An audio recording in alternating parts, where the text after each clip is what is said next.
our community. No? We have some sick population in our community. We have incidents that add to the available cases, and we have also some removal of cases by death or by cure. Okay? So, it is the equilibrium of incidence and prevalence by adding incidence to the number of cases and removing decreasing prevalence by death and cure. Okay? P means prevalence, I means incidence, and D means duration of a disease. You can see here that the relation between prevalence of incidence is direct. And also, the direction between duration and prevalence is also direct. Okay? What does it mean? It means that if incidence is higher, the prevalence could be higher. If the duration of disease is higher, the prevalence could be higher. For example, if you have a disease that, for example, that is not fatal. So, you have a basket of disease in your community, and you can add the number of cases based on the incidence of the disease, because you cannot remove patients by guess. For example, you have diabetes. Diabetes is not fatal. Okay? So, if the incidence rate is higher, the prevalence is higher.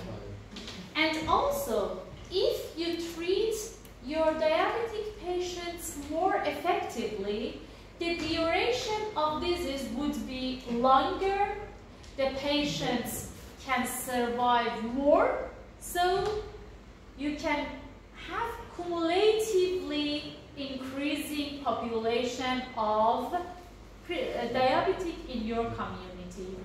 So, remember my question about the prevalence of diabetes in Iran and US. And I told you that in US the prevalence is 14, for example, and in Iran is 10.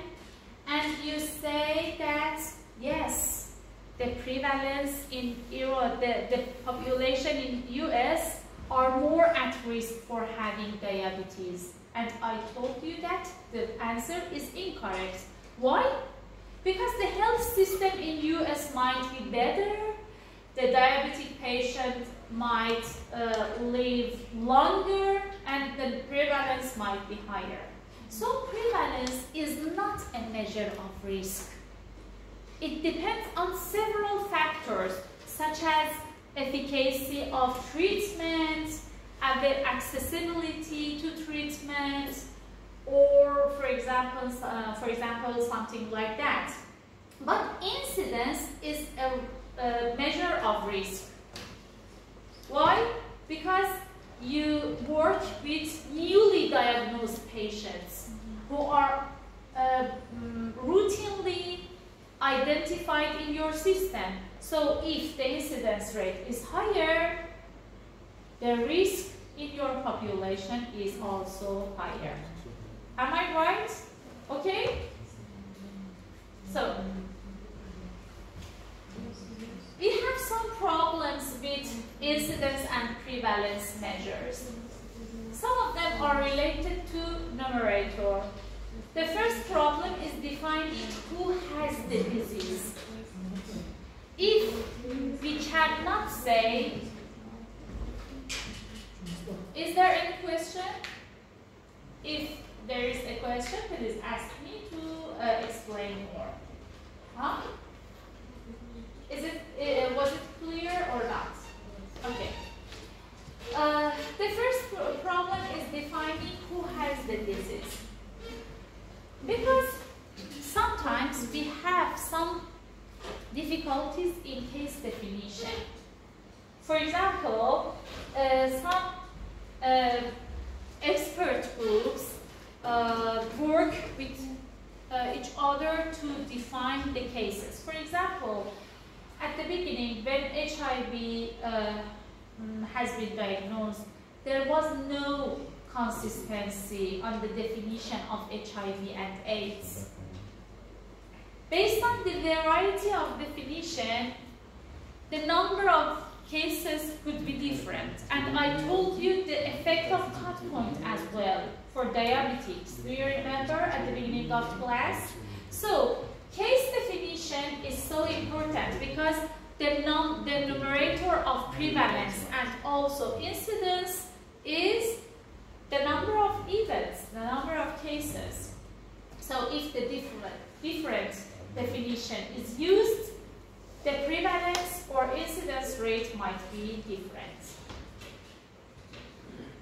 Sometimes we can go to the health centers and use the available data. Please assume a situation in which we have some records, some forms to record the diabetic patients. I go to that center and ask for the forms and count the number of diabetic patients. For example, there are 100 cases of diabetes at that center. And I ask them, what is the exact number of population who live in that community? They tell me that the number is 10,000. Can I calculate the prevalence rate based on the form and based on the population number? 100 divides by 10,000. Is it possible or not? It depends on the accuracy of the form. If they checked all the population and know the exact number of diabetes or not. If they do not know, and for example, the referral system and the sensitivity of system is so low, and the population do not come to that center to have, for example, test exam, blood exam, or something like that. So we have under-reporting. We cannot rely on these numbers. But in the other city, the healthcare worker tell us that I know that at least 90% of our community have been tested for diabetes. So I can rely on the number that is available. Okay? So it is important to think about the source of data that you want to use. I cannot compare the data from healthcare worker in my country by the data from healthcare workers in your country, because I do not know what is the accuracy of those reporting forms. Okay? Here we can see the number of people with and prevalence of dementia in the Canadian Study of Health and Aging Court. Here you can see two different classification systems, DSM-3 and ICD-9 and Candex system. You can see that based on different definition, the prevalence in one community could be different. Yes? Based on DSM-3, 29% of Canadian population have dementia. Using DSM-4, 13%. Using ICD-10 codes, 3%. So, if you want to compare two communities, you cannot, for example, compare the prevalence based on ICD-10 code in Syria, for example, by the prevalence of DSM-4 in Iran, because you can see that in each population, based on different definition, you have different prevalences. Is it clear? Okay. But we have some problems with denominators. What are the problems? Think about it. Maybe not everyone is counted. We don't have a, we don't know the whole population of the study. Very good. The time. The time. What do you mean?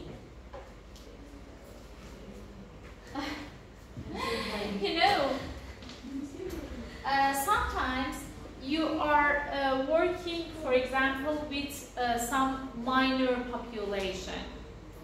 And if you want to calculate the prevalence or incidence among them, they are subgroups in your community. And when you mix them with your general population, the number would be diluted. For example, we have a community of, for example, 1 million, okay? And we have a minority that are, for example, 5,000. Okay? They are a very small proportion of this community. We want to work on a disease that is more common, more prevalent in that community, in that small community. Okay? In this year, for example, in an earlier period, we have 1,000 cases among these communities. And after a while, based on some intervention and some activities that we have done, we estimated the number of cases, for example, again. It is 50. We have no problem in case definition and to define our nominator. Okay? But when we divide 100 per 5,000, the rate is 1 for 50. Here is 50 for this. It is 1 for 100.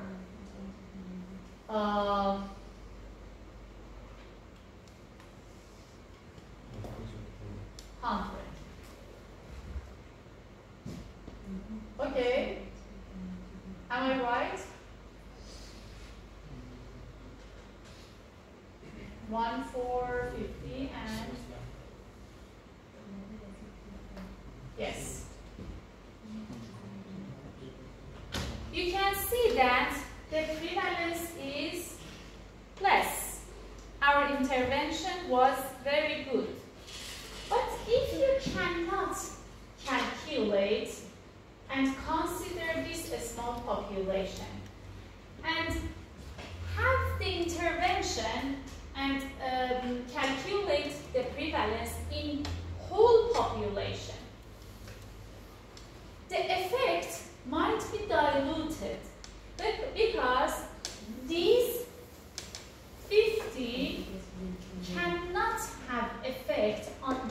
number.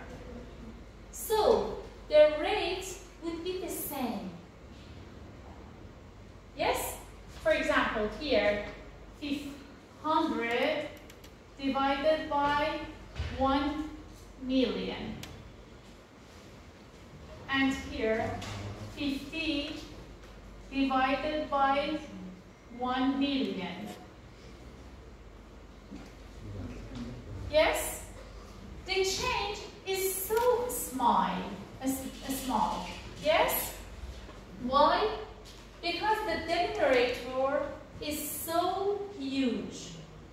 So the effect of such decrease cannot be sensible.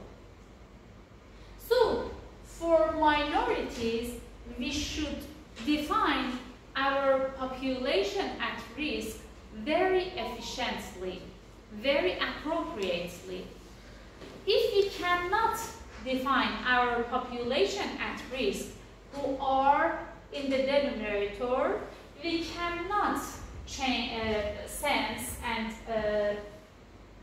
calculate the changes, the differences. Okay? So it is one important concern in definition of denominator. We have one question.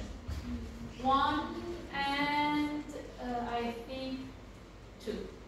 We solve these two and we can go for pray and lunch. Okay?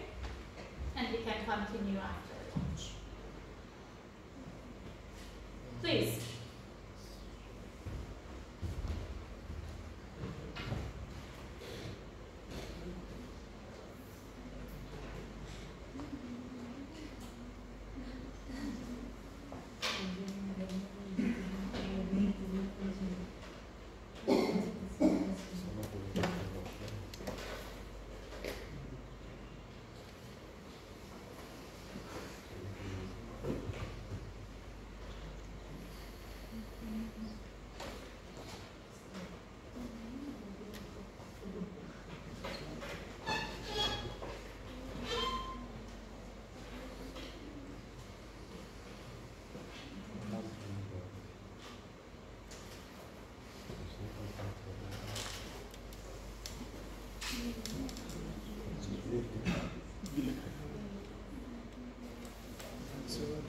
Okay.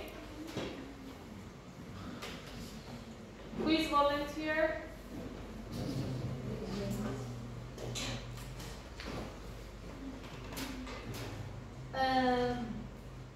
So if the total number of cases in 2012 is 1,000, and the whole population Could you is please come here and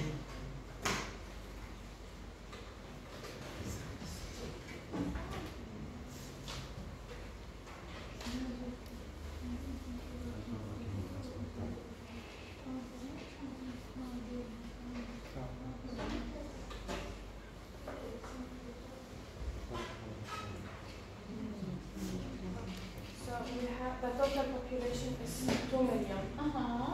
And we have to calculate the percentage of 1,000. But in this country, each, like, the incidence is 5 over 100,000. So we can do just like crisscross. Please.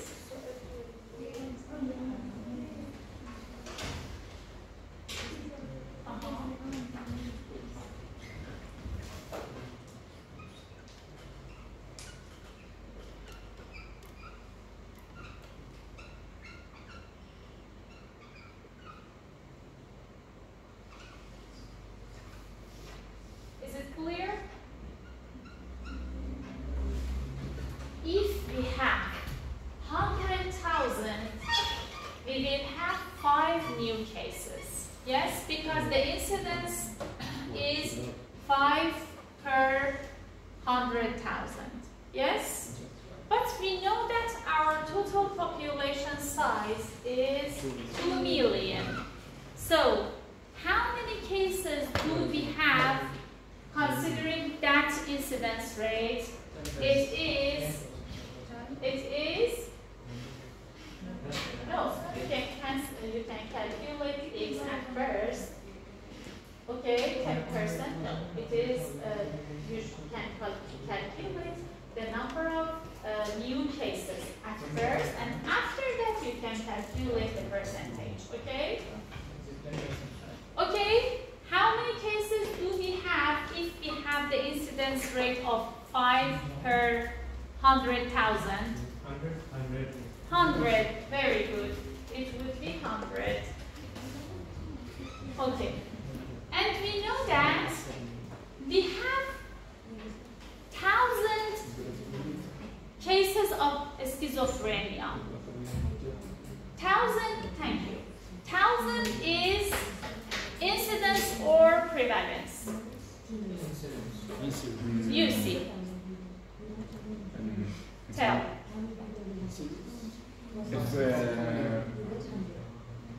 If we calculated the percentage No, of... my question is 100 is incidence or prevalence? Incidence. Incidence. Why? Because the new cases. It's not an incidence. Because it's not a percentage. The question is a prevalence survey conducted from January 1 to the December 31 and identified 1,000 cases of schizophrenia. Yes. It is prevalence. Prevalence. Okay. How many cases do we have considering the incidence rate? 100. Based on our classmates. 100. 100. Okay. Out of these 1,000, 100 is newly diagnosed. It means that the other 900 was available from the previous years. Yes. Okay. So, what percentage of the prevalence cases were newly diagnosed? 100 divided 1,000. Very good. Means 10%. 10%. Clear. Okay. Is it clear? Yes. Question 2.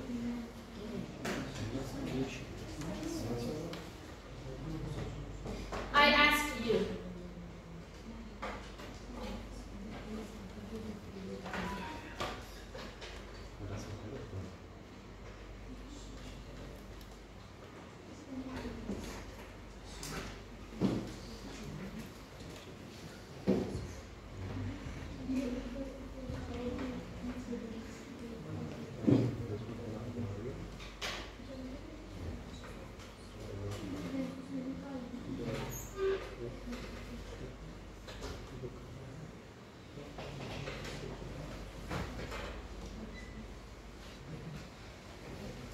It is so simple. Please calculate and answer to the question.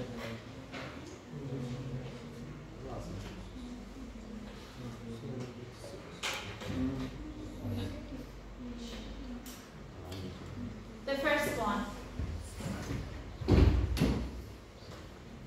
Could you please tell your opinion? No, the guy. Me? Yes, you. Oh. The first one, yes. The incidence rate of active cases of TB for the 6-month period was okay. So 26 new cases were there, and between January 1st to June 30th. Right? What is the numerator? What is the incidence rate? What is the formula of incidence? For the incidence, we'll have to see like the new cases that are divided by individuals at risk. individual at risk. Okay. Yeah. So, what is the numerator? So it should be like 26 new cases.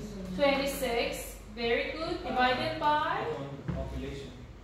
whole whole population. What is, so divide it and answer the question. Which, 14.1 is B. it's B? Yes. What is your exact number? Hold on. It's B, yeah. What is your number? What is your exact number? Well, it's 14.2 something. It's near about that. 40 point? Okay. The other answer? Do you agree with him or not? The first one? The first one? The first one? Yes, is B. How you can calculate? I calculate. The first one is B? Okay. And the second one? C. What is the solution? Not just the number, please. Just the amount of cases divided by the total population, which is 264 divided by 183,000, and then times 100,000 because per 100,000 population, you get 144. So I think C is the answer. Okay, very good. So this question was easy. Thank you. Thank you. Please. I think 12:30 is good. Yes? No. No? Can we Because our lunch doesn't arrive till almost Yes. 12:30. Really? So, yes. So, if you agree, we can continue right now because after lunch we can go faster. Huh? Or you are tired? You are tired? Okay. So, in which time you come back? 1? Okay.